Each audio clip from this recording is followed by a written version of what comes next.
Solving absolute value inequalities is quite a bit like solving absolute value equations, just subtle differences. Let's talk about what it was when we solved absolute value equations. Remember, if we were looking at something like this, the absolute value of x equals 5, we were saying what numbers are exactly 5 steps away from 0. And if you think about that on a number line, there are two values that fit that. The number 5 and -5 are both exactly 5 steps away from 0. So how does this change when we start talking about inequalities? Well, there's two basic ways that we can think about this. We have the absolute value of something bigger than 5, or the absolute value of something less than 5. Now, the equal signs can be thrown in there too, doesn't change anything. So let's see what this is asking us. This says, what numbers are a distance bigger than 5 away from 0? Well, those two numbers, 5 and -5, are exactly 5 away from 0. So any number over here would be farther away from 0 than 5, or any number over there would be farther from 0 than 5. So in this case, we've got two groups of numbers, and any number over here would work, or any number over here would work. Now, that's a pretty important word, or, that I threw in there, because it kind of joins both of these into one set of answers. So anytime we have the absolute value bigger than a number, this is an or problem. And we're going to see where that comes into play here in just a few minutes. All right, what if we had the absolute value less than 5? Well, same kind of idea. There's our number line, 0, 5, and -5. Well, this time we said what numbers are closer or less than 5 steps away from 0? Well, think about this. All these numbers right there are less than 5 steps away from 0, and all those numbers over there. So how do we describe this group of numbers? Well, it's all the numbers that are bigger than -5 and also less than 5. Now again, that and there was really important on how we join these. So if we end up with the absolute value less than a number, this is an and problem. And again, we'll see why that's important when we get to the end. Okay, so you see we end up with whole groups of numbers like we normally do when we have inequalities. But the good news is the actual solving or steps of how to do this are almost exactly the same as our equation. So let's go over here and get some steps real quick. Let's start here. So let's say we have steps. Step 1's the same. Isolate the absolute value. All right, same thing as before. Now remember when we were doing the equations, what we were looking for is if we had the absolute value equaling a negative. Because if the absolute value equals a negative, we knew that there was no solution because the absolute value is always positive. That's why we had step 2 that says, does it make sense? All right, well, good news, bad news here. There's actually two different cases we need to watch out for. So let's see here. If we have the absolute value, let's say less than a negative, well, same kind of thing as before. The absolute value is always positive. A positive can never be less than a negative. So here, if we have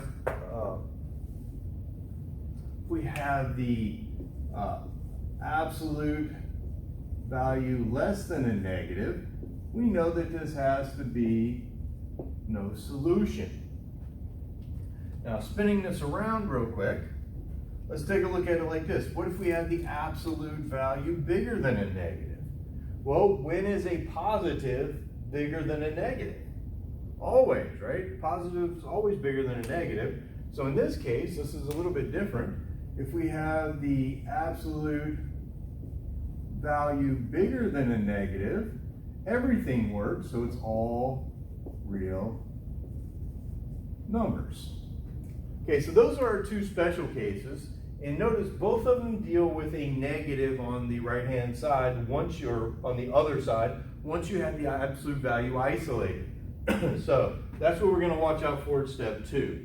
Now, if we fail that in step 2, we're done, right? If we end up with a negative on the other side, we know it's one of those two and we're done.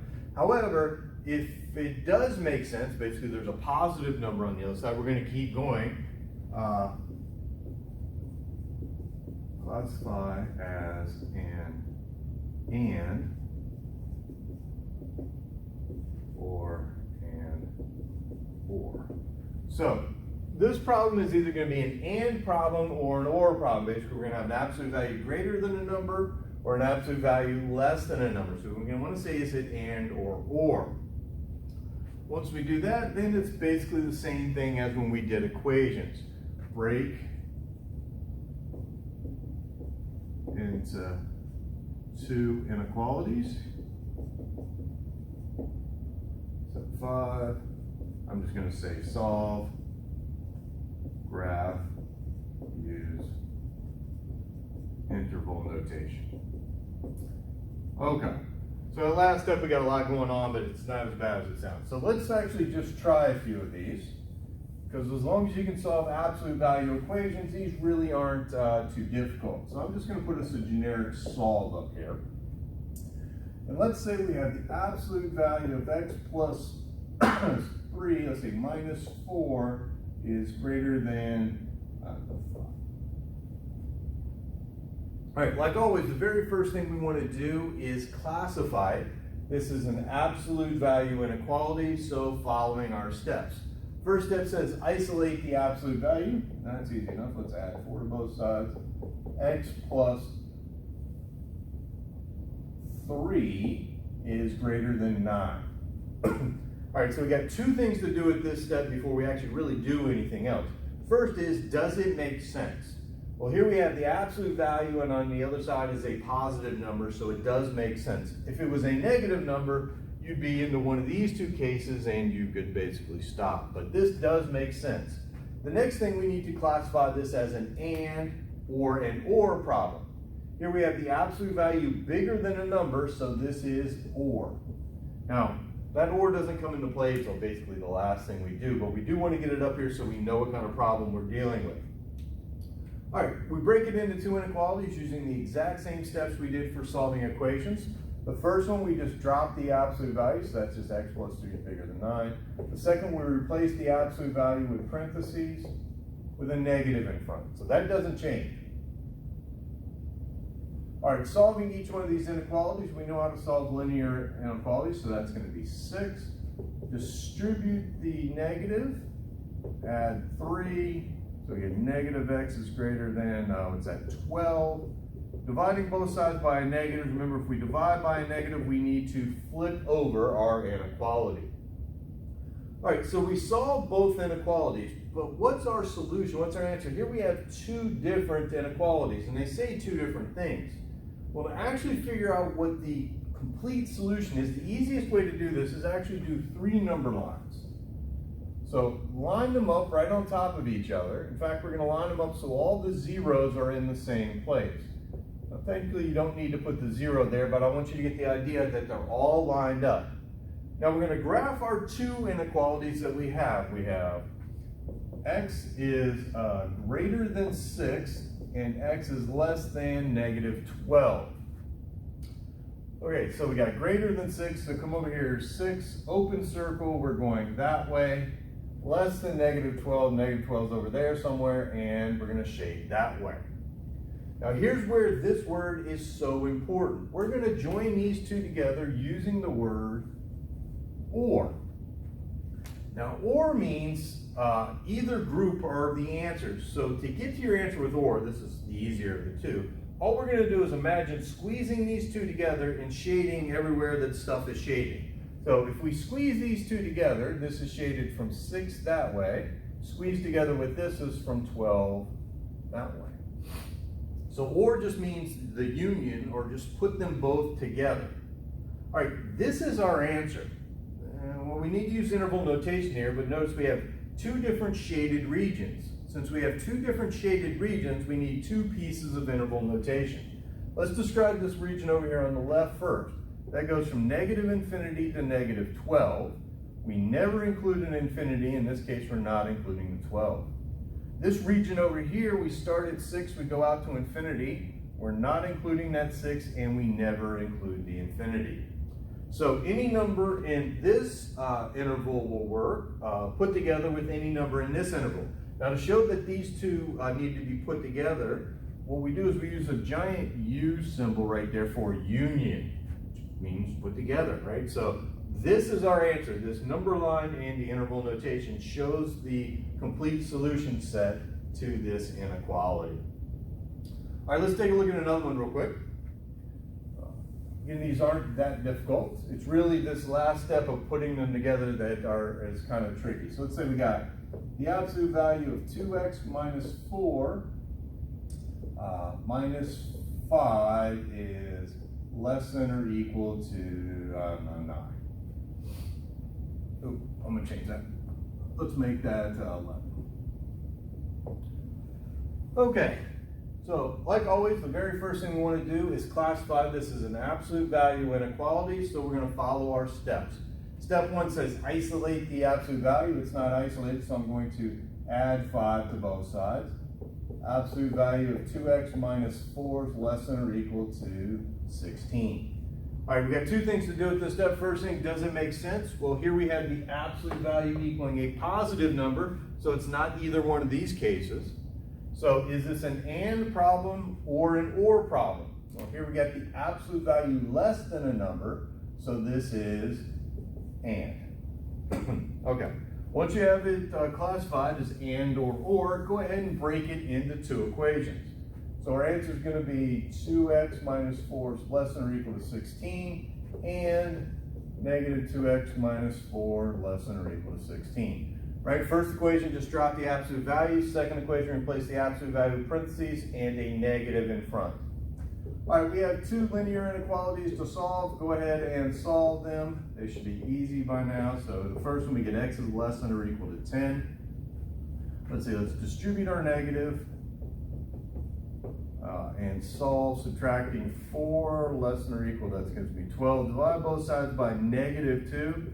Since we're dividing by negative, that inequality has to flip over. Okay, so once you've solved each one of your inequalities, now we need to graph both of these on a number line and put them together using our joining word here. So again, I'm going to come over to the side. I'm going to draw me 3 number lines. The idea is they're all lined up at 0, wherever you want to put 0 at. But they're all lined up right there. So I need to graph x is less than or equal to 10, x is greater than or equal to negative 6. Less than or equal to 10. Say over here is 10 somewhere. We get to include it, so it's a closed circle, and we're going to shade that way. Negative 6 is right about there. We're including it. We're looking for values that are greater than it, so we're going that way. Okay, so there's our two individual number lines. Now we want to join them together, and this is where it's important. I'm going to use the word and. All right, here's what I mean why it's so important. If you would have got this wrong and used the word or means just squeeze the two together. Notice if I just squeeze these two together, we would shade absolutely everywhere. That's not where we're going to end up with the word and. And means that both have to be true. Or another way of saying it, it's the overlap of both of these sets. So if you think about the overlap or the intersection, you see they kind of overlap right here in the middle. So they kind of overlap from negative 6 over to 10. Notice they're both shaded at 6, they're both shaded at 10, and they're both shaded right here in the middle. So notice if you squeeze those two things together now, we're only looking at where they overlap at. So interval notation from this is from negative 6 to 10, and we're including both of those. All right, so when we're dealing with absolute value inequalities, the easiest way to come up with a solution set is graph each one of your solutions you get from solving each equation separately and put them together using your joining word. Don't forget the step number 2 here, because think about this. This problem right here, if that had been a negative 16, we wouldn't have had to do any of this work because we know an absolute value can never be less than a negative. We could have said no solution and moved on to the other one. So you really want to watch out for step 2 when you're solving these absolute value inequalities.